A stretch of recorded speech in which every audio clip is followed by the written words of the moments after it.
အဲ့လိုတကယ်တက်လား တကယ်တက်တာဗော ငါရှိရမြန်မာလိုပြောရင် ငါ transition ဘာသာပြန်ပေးမယ်ကျွန်တော်မှချစ်သူတယောက်ရှိ I have a lover အတိတ်ပဲဟာ I ဆိုတာကျွန်တော် has ဆိုတာရှိတယ် lover ဆိုတာချစ်သူ I have a lover ကျွန်တော်မှချစ်သူတယောက်ရှိပါတယ်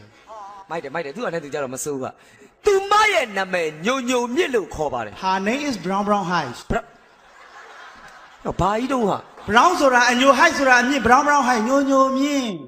ဟုတ်တယ်လား သူမဟာကလစင်လေးလို့ချောပါတယ် She is the India elephant အတိတ်ပဲဟာ India ဆိုတာကလာ elephant ဆိုတာစင် India elephant ကလစင် ဟာသူမဟာပြင်းမနာမှနေပါတယ် တေးတော့ပေါက်လိုက် မပေါက်နဲ့ရှောက်အောင်ပြောသူမဟာပြင်းမနာမှနေပါတယ် ဟဲ့ရပြီ She lives the lazy non stop အတိတ်ပဲဟာ lazy ဆိုတာပြင်းတဲ့ non stop ဆိုတာမနာဘူး lazy non stop ပြင်းမနာ ဟာအဲ့ဒါမှန်းသိငါနေပြည်တော်ဘက်ကမေးပါ တက်ကုန်းဘက်ကနေပတ်ထွက်တာပေါ့ သူမရဲ့အဖေနဲ့အမေကကျွန်တော်နဲ့လုံးဝသဘောမတူပါ Father and mother is very စောင့်မြင်ကက် စောင့်မြစ်ကက်ကဘယ်ရပါလဲ ဒီလောက်မြင်ကက်မှာတော့ဘ누구ကသဘောတူမှာ သွား ဟုတ်